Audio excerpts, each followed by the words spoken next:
Wassalatu wassalamu ala rasulillah. Allahumma salli ala Sayyidina Muhammad ibn Abdillah wa ala alihi wa sahbihi wa mawala. La hawla wa la quwwata illa billah, amma ba'd. Para orang tua kami, para bapak, para ibu jamaah umrah yang dimuliakan Allah, insyaallah. Alhamdulillah, segala puji bagi Allah pada hari yang cerah ini, di tempat yang mulia ini, di tempat yang agung ini, tempat di mana terdapat sosok makhluk yang paling mulia, tempat di mana terdapat sosok makhluk yang sangat disanjung-sanjung. Kalau seandainya seluruh makhluk di dunia dari zaman Nabi Adam sampai hari kiamat menyanjung ini makhluk, maka sanjungannya, pujiannya tidak akan pernah mencukupi akan kemuliaan makhluk tersebut. Dikarenakan Allah langsung yang menyanjung ini makhluk, Allah langsung yang memuji ini makhluk, yakni baginda Nabi Muhammad SAW. Langsung Allah katakan, wa innaka la'ala khuluqin azim. Maka tidak ada satu makhluk pun yang layak menyanjung keagungan baginda Nabi yang bisa sampai kepada beliau, karena langsung yang memuji baginda Nabi adalah Allah Subhanahu wa ta'ala. Sehingga Imam Qurtubi beliau mengatakan, seandainya mata para sahabat dibuka hijabnya untuk memandang keindahan baginda Nabi, ma'ataqta'inuna, tidak ada satu mata pun yang sanggup memandang keindahan daripada baginda Nabi Muhammad sallallahu alaihi wasallam. Maka sungguh Bapak Ibu rahimanallah, dengan keagungan Allah, Allah telah memuliakan kita. Karena kita dikumpulkan di tempat yang mulia ini, di tanah yang mulia ini, dan perlu kita pahami, Imam Malik tatkala beliau di kota Madinah ini, beliau tidak pernah menggunakan na'alnya, tidak pernah menggunakan sandalnya, tidak berani mengendarai onta dan tunggangan apapun, karena memuliakan sosok makhluk yang agung yang pernah memijak ini tanah ini baginda Nabi Muhammad SAW. Dan seluruh kemuliaan yang ada di dunia ini, kemuliaan kota Madinah, kemuliaan kota Mekah, tidaklah ini mulia semata-mata karena baginda Nabi Muhammad SAW. Sehingga Imam Al-Busiri beliau mengatakan dalam kisahnya Burda, wansub ila dzati ma syi'ta min syarafin, wansub ila qadrihi ma syi'ta min aghamin. Nisbatkan dengan sekehendak hatimu segala kemuliaan apapun, nisbatkan dengan sekehendak hatimu segala keagungan apapun, apapun yang kamu lihat mulia, apapun yang kamu lihat indah, agung dan besar, semua itu nisbatkan kepada baginda Nabi Muhammad SAW. Artinya Ibu rahimanallah, apa yang kita lihat di dunia ini yang mulia-mulia, apa yang kita saksikan di dunia yang agung-agung, yang indah-indah, itu hanya percikan kecil, bagian kecil daripada keindahan baginda Nabi Muhammad sallallahu alaihi wasallam. Maka kita orang-orang yang beruntung, yang dipilih Allah. Kita orang-orang yang beruntung, yang didatangkan Allah di tempat yang agung, yang mulia ini. Maka jangan rusak keberuntungan kita di tempat ini dengan salahnya hati kita di saat di tempat yang mulia dan agung ini. Sahabat Jabir As-Samura, orang-orang Madinah zaman dulu, Ibu rahman Allah, itu mereka menjadikan keindahannya adalah bulan purnama. Kapan ada bulan purnama, mereka akan keluar melihat indahnya purnama. Mereka pandang bulan purnama yang begitu indah. Tapi begitu mereka melihat Rasulullah lewat dari Madinah, lewat kota Madinah, maka pandangan mata mereka tidak lagi tertuju pada bulan purnama, tapi langsung memandang indah wajahnya baginda Nabi Muhammad sallallahu alaihi wasallam. Sehingga sampai bayangan Rasul hilang, tidak terlihat sama sekali. Sehingga Sahibu Simtud Durar Habib Ali Al-Habsyi belum mengatakan, Al-Habibu Habibu yagharul badru bihusni wajhi. Bulan purnama cemburu, bulan purnama iri melihat keindahan baginda Nabi Muhammad sallallahu alaihi wasallam. Tahayyaratil albab, orang-orang yang punya pemikiran yang cerdas, orang-orang yang pandai menggubah syair, orang-orang yang pandai memuji manusia, itu enggak mampu wasmi ma'nahu di dalam mengupas sifat dan keindahan baginda Nabi Muhammad sallallahu alaihi wasallam. Maka kita termasuk orang-orang mulia, kita termasuk orang-orang yang beruntung, yang dihadirkan Allah di tempat yang mulia ini, yang pernah di tempat sini. Karena apa, Ibu Allah, tanamkan dalam hati keyakinan bahwa Nabi kita tidak meninggal dunia hanya dohirnya saja. Karena al-anbiya'u ahya yusalluna fi kuburihim. Para nabi-nabi itu hidup, tidak ada yang meninggal. Mereka sholat di kubur-kubur mereka. Mereka menyaksikan kehadiran kita. Mereka tidak meninggal dunia. Maka Imam Malik memakruhkan, paling gak senang, paling genting kalau ada orang datang ke Madinah mengatakan ziarah ke kubur Nabi. Imam Malik paling gak senang. Maka saya ingatkan waktu pada para jamaah yang mau umroh, jangan niatkan datang kemari ziarah ke kubur Nabi, tapi ziarah kepada baginda Nabi. Kita bukan ziarah ke kubur Nabi, tapi ziarah kepada baginda Nabi. Kenapa? Karena baginda Nabi tidak meninggal dunia. Karena baginda Nabi hanya secara zahir saja mereka meninggal, beliau meninggal dunia, tapi hakikatnya beliau hidup. Tatkala kita ucapkan salam kepada beliau, beliau mendengar daripada salam kita. Mudah-mudahan kehadiran kita di tempat ini mendapat mazrah daripada baginda Nabi dan tergolong kita hambanya yang abad dan syakur. Amin Allahumma amin. Salawat dan salam Allahumma sholli ala sayyidina Muhammad. Mudah-mudahan kita terlibat curahkan buat junjungan ala baginda Nabi Muhammad sallallahu alaihi wasallam. Sosok makhluk yang begitu besar cintanya kepada kita. Sosok makhluk yang begitu luar biasa kasih sayangnya kepada kita. Seandainya Ibu rahimanallah, Bapak rahimanallah, seluruh makhluk dari zaman Nabi Adam sampai hari kiamat, cinta mereka, rindu mereka digabungkan jadi satu untuk mengimbangi cintanya Rasul kepada kita umatnya, untuk mengimbangi rindunya Rasul kepada kita umatnya. Gak akan satu pun yang mampu, bahkan tidak bisa mengimbangi besarnya cinta Rasul kepada kita umatnya. Sehingga dikisahkan suatu hari Sayyidah Aisyah melihat Rasul dalam keadaan bahagia, dalam keadaan senang. Maka beliau mengatakan, ya Rasul, doakan Nabi Rasulullah, karena kesempatan Rasul lagi bahagia. Maka apa kata baginda Nabi? Allahumma gfir li Aisyah, ya Allah ampuni dosa Aisyah, ma taqaddamat wa ma akhirat wa ma a'lanat wa ma asarat. Ya Allah ampuni doa Aisyah yang terdahulu, yang akan datang, yang nampak dan yang tidak kelihatan. Fadahikat Aisyah, maka beliau senangnya nggak tanggung, bahagia nggak tanggung mendapat doa dari baginda Nabi. Wasaqata ra'suha fi hujriha, kemudian saqatat gugur apa saking senangnya ketawa sampai jatuh ke pangkuannya Rasulullah SAW. Apa kata Rasulullah? Ya Aisyah, ayah suruh didoai, ayah suruh didoai, kamu senang dengan doaku? Apa kata beliau? Wa mali ya suri doa ya Rasulullah. Siapa yang nggak senang dengan mendapat doamu semacam itu ya Rasulullah? Karena kalau sudah Nabi yang doa pasti dikabulkan sama Allah. Doanya Nabi, ampuni dosa Aisyah yang dahulu, yang sekarang, yang tampak dan yang nggak tampak. Apa kata baginda Nabi? Wallahi ya Aisyah, innaha la da'wati li ummati bi sholat. Demi Allah ya Aisyah, ini doaku untuk umatku di tiap-tiap sholat.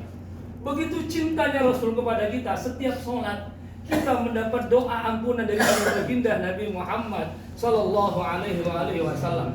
Maka tidak layak kalau di hati kita ada cinta yang lebih besar mengalahkan cinta kita kepada baginda Nabi. Maka tidak layak di hati kita ada rindu yang lebih besar mengalahkan rindu kita kepada baginda Nabi Muhammad sallallahu alaihi wasallam. Maka keluarkan kotoran di hati kita, masukkan Rasul di hati kita, tanamkan mahabbah kita kepada baginda Nabi Muhammad sallallahu alaihi wasallam. Beliau begitu luar biasa, beliau begitu indahnya, masya Allah, nggak bisa diceritakan seperti apa baginda Nabi Muhammad sallallahu alaihi wasallam. Suatu hari Sayyidah Aisyah meminjam jarum sama Habasah bin Rawaha. Pada waktu sedang menjahit baju, tiba-tiba jarumnya jatuh ke lantai. Dulu nggak ada lampu, gelap, nggak nampak. Beliau mencari jarumnya. Tiba-tiba Rasul masuk ke kamar, terang benderang itu kamar. Langsung mata Sayyidah Aisyah tertuju kepada jarum yang tadi gelap jadi nampak, diambil. Apa kata Sayyidah Aisyah? Ya Rasulullah, ma adwa'a wa ajmala wajhaka ya Rasulullah. Alangkah terangnya, alangkah indahnya wajahmu ya Rasulullah. Apa kata Rasulullah? Ya Aisyah, fawailul liman lam yara wajhi yaumil qiyamah. Aisyah, celaka orang yang nanti hari kiamat tidak memandang wajah nabimu ini. Artinya Ibu rahimanallah, Bapak rahimanallah, memandang wajah baginda Nabi adalah barometer.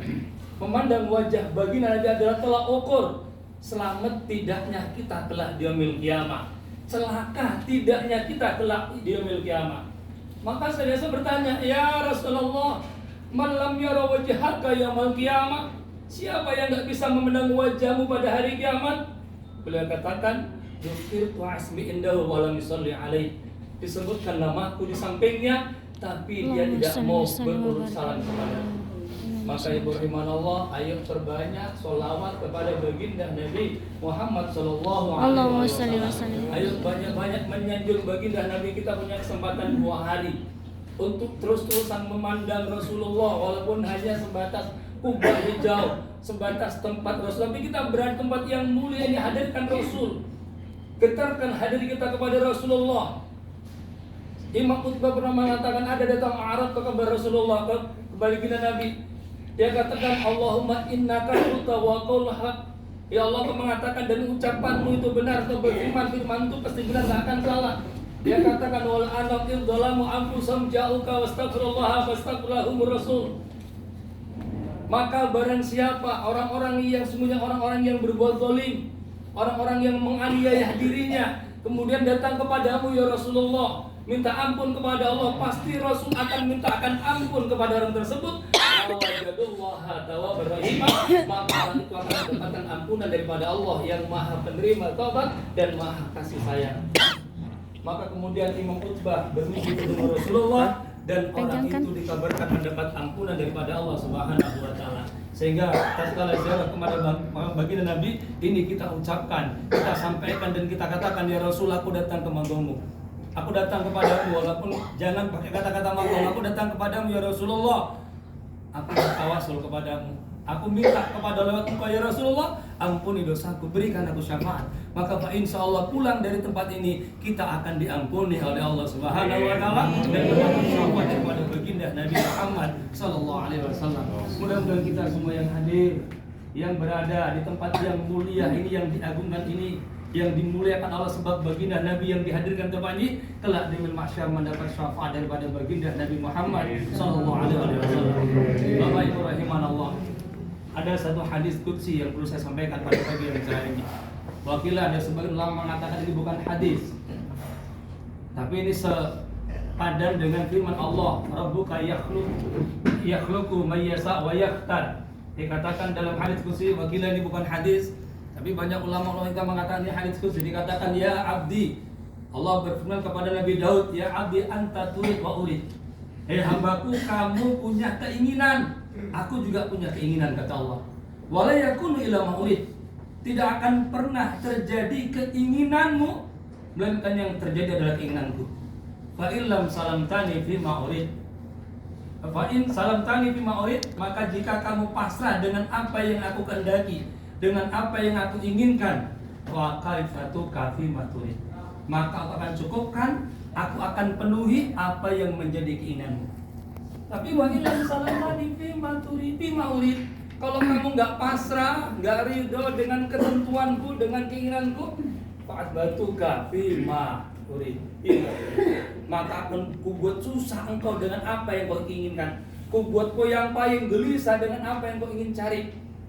Maka beliau, ya Nabi Daud diceritakan waktu itu ingin memberikan sesuatu yang layak untuk rakyatnya, dibuat gedung-gedung yang indah, makanan yang cukup, yang sangat luar biasa untuk daripada rakyatnya, kaumnya. Tetapi begitu tempat itu jadi langsung runtuh, itu tempat Allah berikan bencana sehingga dia katakan, ya Allah, aku telah berbuat untuk umatku tapi kau binasakan. Maka Allah katakan, anta turid wa urid, kau punya keinginan, aku juga punya keinginan. Maka sama, kita datang kemari punya keinginan, tapi Allah juga punya kehendak. Tidak akan pernah terjadi kehendak apapun melainkan kehendaknya Allah Subhanahu wa taala. Di rumah kita sudah niat, aku nanti mau semacam ini, aku mau seperti ini, aku mau begini. Kita sudah bayangkan seolah-olah yang pas itu seperti yang ada dalam bayangan kita. Begitu juga daripada travel AIT sudah punya keinginan membuat rencana semacam ini. Tapi semua keinginan tidak akan pernah terwujud melainkan apa yang sudah menjadi kehendaknya Allah Subhanahu wa taala. Intinya ibu rahimanallah, bapak rahimanallah, apapun yang terjadi dari mulai awal hingga hari ini, semua adalah qadarnya Allah Subhanahu wa taala. Semua adalah qadarullah Subhanahu wa taala. Maka yang perlu kita pahamkan, yang perlu kita tanamkan, ayo tata hati kita, ayo rubah niat kita.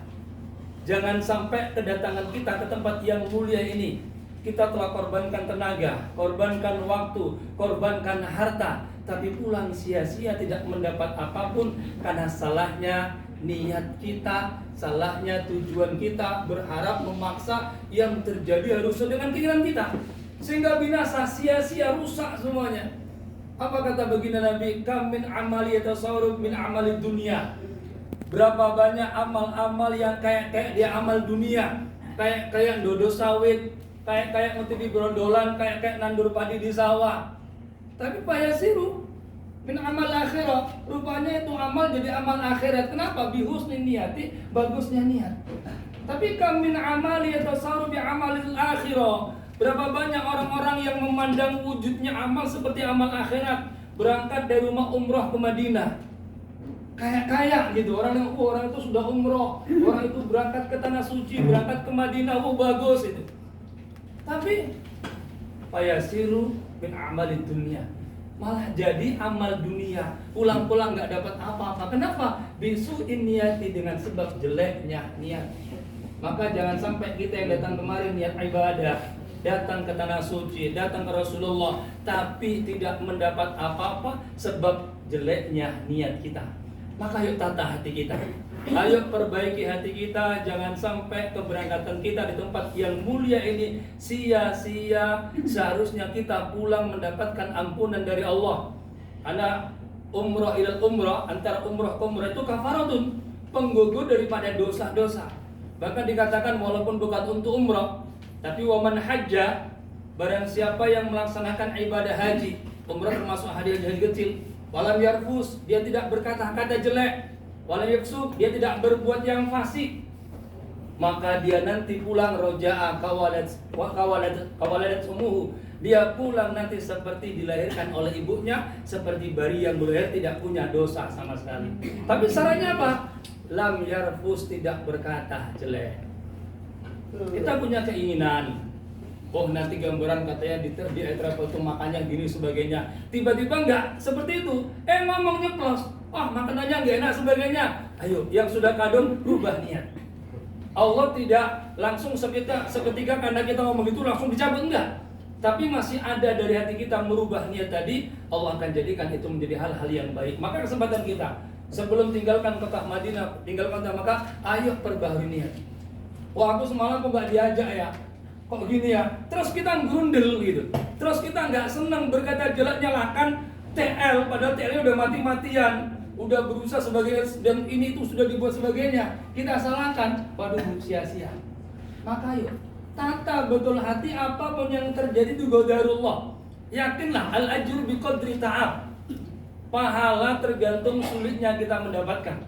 Hari ini yang paling banyak pahalanya kalau ikut qadri ta'abnya itu TL-nya. Pak Charles paling banyak dapat pahala. Amin. Paling banyak beliau ini, Masya Allah. Tapi jangan terus maksa Pak Charles, jangan. Paling banyak, kenapa? Masya Allah perjuangan beliau. Perjuangannya kita lihat Pak Herman ya. Ini para TL ini orang-orang yang menguji Allah dengan semacam ini. Maka kita ridho, kita ikhlas. Diuji dengan orang-orang yang kadang-kadang semacam itu, memang cara Allah untuk mengangkat derajat kita. Karena kalau kita nggak diuji Allah dengan satu ujian, jangan harap kita akan dinaikkan derajat kita. Di tempat yang mulia, di mana ada sosok makhluk yang mulia, kita diuji dengan satu ujian ini untuk mengangkat derajat kita. Dan kita orang-orang jamaah yang diuji kok nggak diajak, diuji dengan makanan yang nggak cocok dengan perut kita, lidah kita yang biasa di Indonesia. Ini juga sebenarnya ujian dari Allah untuk mengangkat derajat kita, semakin cepat untuk mengkafarah, menggugurkan dosa-dosa kita. Maka apapun yang kita temui, pandang dengan pandangan ini qadarullah, pandang dengan pandangan ini ketentuan Allah. Walaupun syariatnya kita boleh tanya, syariatnya tetap, Pak semalam kok nggak diajak, ini syariat. Tapi hakikatnya yang sudah terjadi, jangan nggak bener ini, sudah nggak cocok ini, nggak sesuai, ini yang salah. Tetap syariatnya boleh bertanya.